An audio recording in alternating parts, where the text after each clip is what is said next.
Innal hamdalillah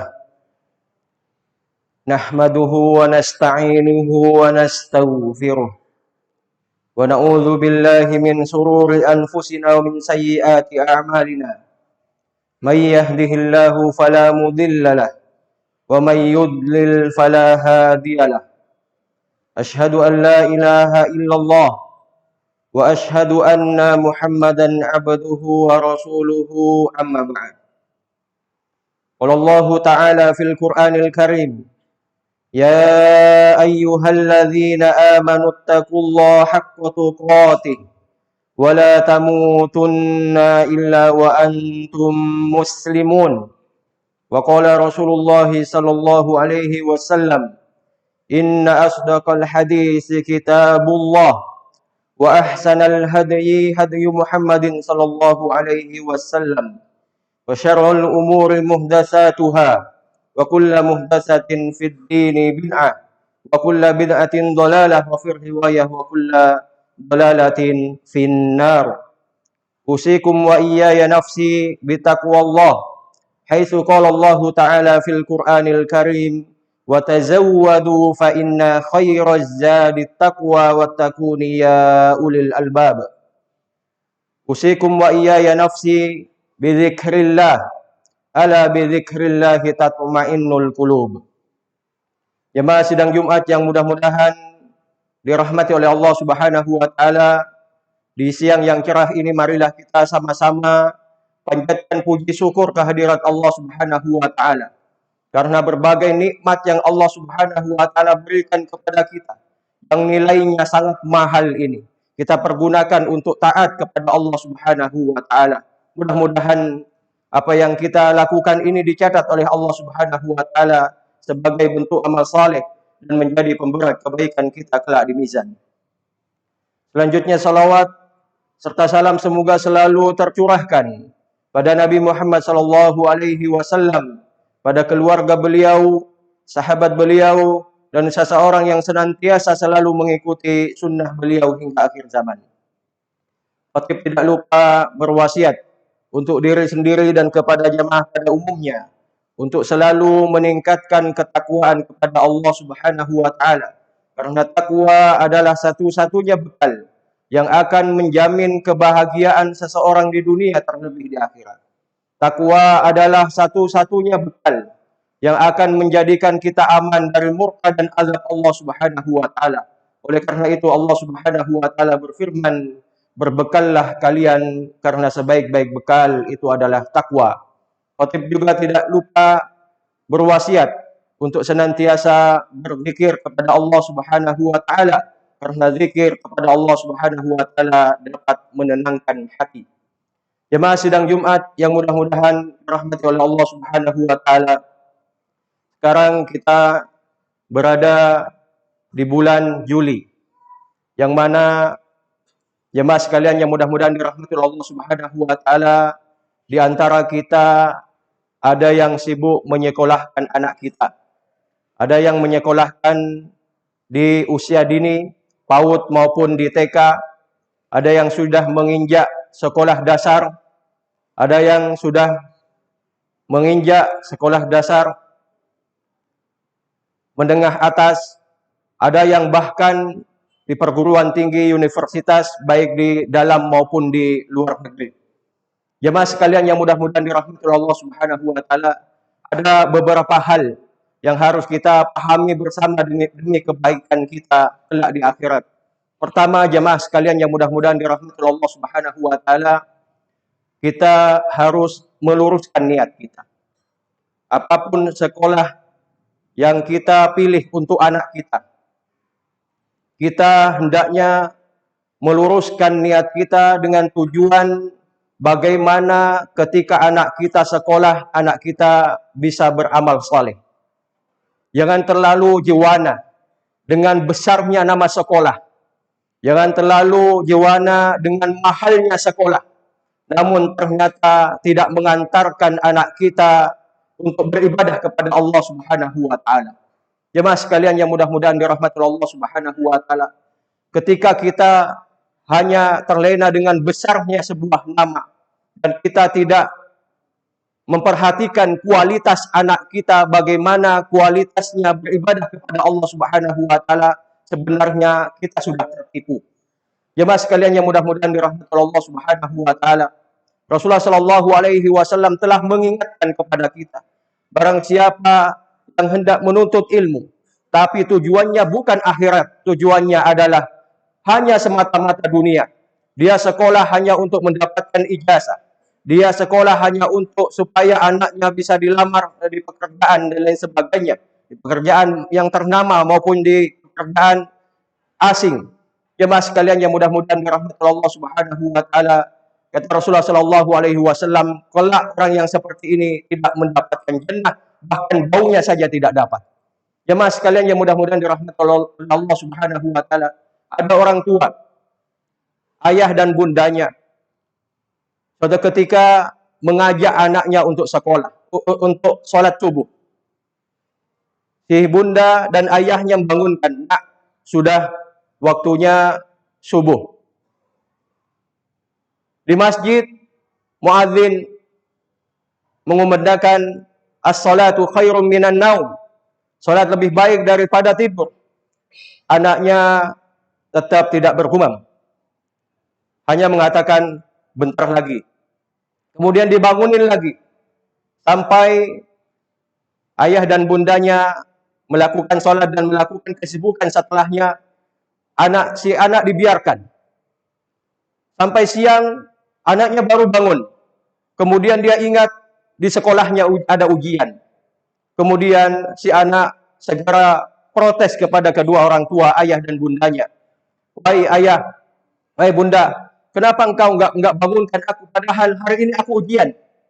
Apa kata ayah dan bundanya? Nak, kamu sudah tidak lulus ujian akhirat. Untuk apa kamu meluluskan dirimu di ujian dunia? Jemaah sekalian yang mudah-mudahan dirahmati Allah Subhanahu wa taala. Orang tuanya lebih bangga ketika anaknya ini bangun subuh, ya, daripada ia bangun di pagi hari kemudian ikut ujian dan nilainya istimewa. Jemaah sekalian yang mudah-mudahan dirahmati Allah Subhanahu wa taala. Inilah sebenarnya yang harus kita luruskan kepada anak-anak kita. Apapun sekolah anak kita, kita harus punya tujuan.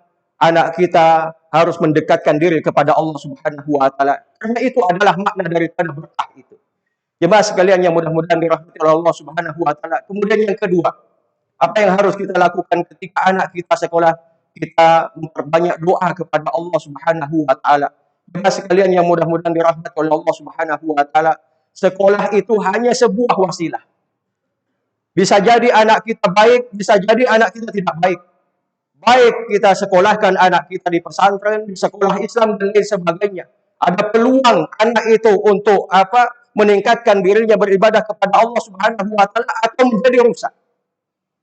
Ada anak di pesantren, lama di pesantren, tidak dijenguk oleh orang tuanya, ternyata pulang dan menjadi anak pang. Jemaah sekalian yang mudah-mudahan dirahmati Allah Subhanahu wa taala. Makanya jangan putus untuk berdoa kepada Allah Subhanahu wa taala. Siapapun kita dan siapapun anak kita, secerdas anak kita, tetap kita berdoa kepada Allah Subhanahu wa taala. Ada anak jemaah sekalian yang mudah-mudahan dirahmati Allah Subhanahu wa taala. Dia mondok dan merasa sudah bisa pelajaran di pondok itu. Ini pelajaran saya pelajari ketika saya di SD. Kemudian jemaah sekalian yang mudah-mudahan dirahmati Allah Subhanahu wa taala, lulus ternyata si anak ini bukan menjadi anak yang baik.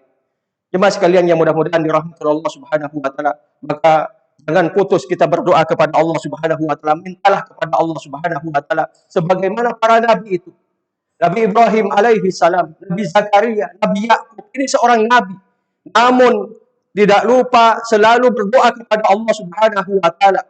Minta kepada Allah Subhanahu wa taala supaya anaknya menjadi anak yang saleh. Kita selalu minta kepada Allah Subhanahu wa taala dengan doa, Rabbi habli minas salihin. Rabbana hab lana min azwajina wa dzurriyyatina qurrata a'yun waj'alna lil muttaqina imama, dan doa-doa yang lain yang kita pahami demi kebaikan anak-anak kita. Jemaah sekalian yang mudah-mudahan dirahmati Allah Subhanahu wa taala. Kemudian yang ketiga, jemaah sekalian yang mudah-mudahan dirahmati Allah Subhanahu wa taala, biaya sebesar apapun yang kita keluarkan untuk anak kita, supaya anak kita mengenal Allah Subhanahu wa taala itu jangan diperhitungkan. Karena ketika anak kita bisa membaca Al-Qur'an, karena ketika anak kita sholat, karena ketika anak kita mengenal Rabbnya, itu semuanya harta yang kita keluarkan itu tidak ada artinya. Jemaah sekalian yang mudah-mudahan dirahmati oleh Allah Subhanahu wa taala, harta yang kita keluarkan untuk pendidikan anak kita, yang menjadikan anak kita taat kepada Allah Subhanahu wa taala, jangan sekali-kali dianggap beban. Tapi jadilah itu sebuah ibadah. Sesuap nasi yang kita berikan kepada anak kita, kita harus hadirkan niat, nanti anak kita lah yang akan meneruskan rukuk dan sujud kita kepada Allah Subhanahu wa taala. Transferan yang kita transfer untuk anak kita niatkan nanti anak kita lah yang akan meneruskan tilawah dan doa kita kepada Allah Subhanahu wa taala. Betapa kebahagiaannya jemaah sekalian. Yang mudah-mudahan dirahmati oleh Allah Subhanahu wa taala. Ketika kita sudah tiada, namun anak kita selalu memikirkan pahala untuk kita. Anak kita selalu di dalam sujudnya berdoa kepada kita. Minta kebaikan orang tuanya. Rabbi ufilli wali walidayya warhamhuma kama rabbayani shaghira. Itu selalu dia kumandangkan, itu selalu dia minta kepada Allah Subhanahu wa taala. Bahagia sekali jemaah sekalian yang mudah-mudahan dirahmati oleh Allah Subhanahu wa taala. Makanya jemaah sekalian yang mudah-mudahan dirahmati oleh Allah Subhanahu wa taala, tiga hal ini yang harus kita perhatikan supaya nanti harta yang kita keluarkan, waktu yang kita saat ini miliki, kemudian kita pergunakan untuk memikirkan anak kita, itu tidak sia-sia di hadapan Allah Subhanahu wa taala. Barakallahu li wa lakum wa nafa'ani wa iyyakum bima fihi minal ayati wa dzikril hakim wastaghfiruhu innahu huwal ghafurur rahim.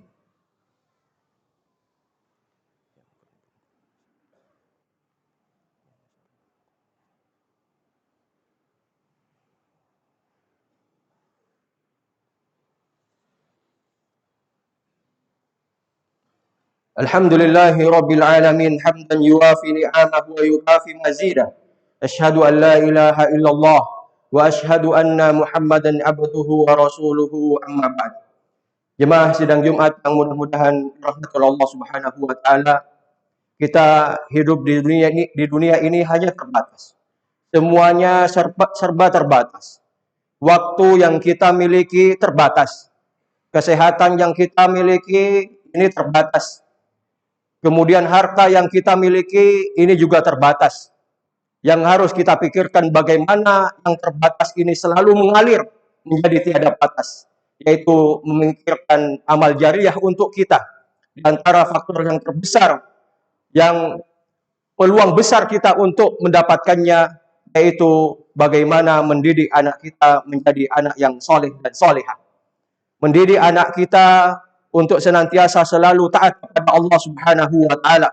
Karena jemaah sekalian yang mudah-mudahan dirahmati Allah Subhanahu wa taala, harta yang kita keluarkan tidak akan menjadi sia-sia. Kemudian waktu yang kita pergunakan untuk anak-anak kita tidak akan sia-sia ketika kita pikirkan amal jariah. Anak kita lah yang nanti meneruskan ibadah kita kepada Allah Subhanahu wa taala. Jemaah sekalian yang mudah-mudahan dirahmati Allah Subhanahu wa taala, tidakkah kita tertarik ketika Rasulullah Shallallahu Alaihi Wasallam menceritakan ada orang tua yang Allah Subhanahu Wa Taala izinkan masuk jannah Allah Subhanahu Wa Taala, bukan saja sekedar masuk jannahnya Allah Subhanahu Wa Taala, namun mendapatkan derajat yang tinggi di hadapan Allah Subhanahu Wa Taala. Orang tua ini kaget.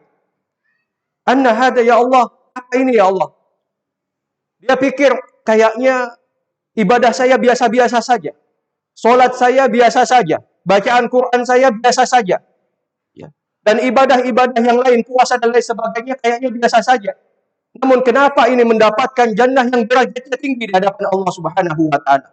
Apa kata Allah Subhanahu wa taala? Istighfari waladuka laka. Karena istighfarnya anakmu kepadamu. Anakmu yang selalu meminta ampun kepadamu. Anakmu yang selalu meneruskan amal-amalmu sehingga amalnya ternyata tidak terputus. Jemaah sekalian yang mudah-mudahan dirahmati oleh Allah Subhanahu wa taala. Dan inilah ternyata yang menjadikan dia tinggi derajatnya di hadapan Allah Subhanahu wa taala atau di jannah Allah Subhanahu wa taala. Mudah-mudahan kita semua mendapatkan nikmat Allah Subhanahu wa taala berupa jannah yang tinggi di hadapan Allah Subhanahu wa taala. Marilah kita tutup yang kedua ini dengan sama-sama berdoa kepada Allah Subhanahu wa taala. إن الله وملائكته يصلون على النبي يا أيها الذين آمنوا صلوا عليه وسلموا تسليما اللهم صل على محمد وعلى آل محمد كما صليت على إبراهيم وعلى آل إبراهيم إنك حميد مجيد اللهم بارك على محمد وعلى آل محمد كما باركت على إبراهيم وعلى آل إبراهيم إنك حميد مجيد اللهم اغفر للمسلمين والمسلمات والمؤمنين والمؤمنات الأحياء منهم والأموات إنك قريب مجيب الدعوة يا قاضي الحاجات ربنا لا تزغ قلوبنا بعد إذ هديتنا وهب لنا من لدنك رحمة إنك أنت الوهاب ربنا ظلمنا أنفسنا وإن لم تغفر لنا وترحمنا لنكونن من الخاسرين ربنا اغفر لنا ولإخواننا الذين سبقونا بالإيمان ولا تجعل في قلوبنا غلا للذين آمنوا ربنا إنك رؤوف رحيم ربنا آتنا في الدنيا حسنة وفي الآخرة حسنة وقنا عذاب النار ربنا هب لنا من أزواجنا وذرياتنا قرة أعين واجعلنا للمتقين إماما اللهم إنا نسألك علما نافعا ورزقا طيبا وعملا متقبلا اللهم إنا نسألك الهدى والتقى والعفاف والغنى اللهم إنا نسألك فعل الخيرات وترك المنكرات وحب المساكين وأن تغفر لنا وترحمنا وإذا أردت في قوم فتنة فتوفنا غير مفتون ونسألك حبك وحب من يحبك وحب عمل يقرب إلى حبك اللهم انصر إخواننا المسلمين المستضعفين في أي مكان وزمان اللهم انصرهم نصرا مؤزرا اللهم انصرهم نصرا مؤزرا اللهم انصرهم نصرا مؤزرا سبحان ربك رب العزة عما يصفون وسلام على المرسلين والحمد لله رب العالمين.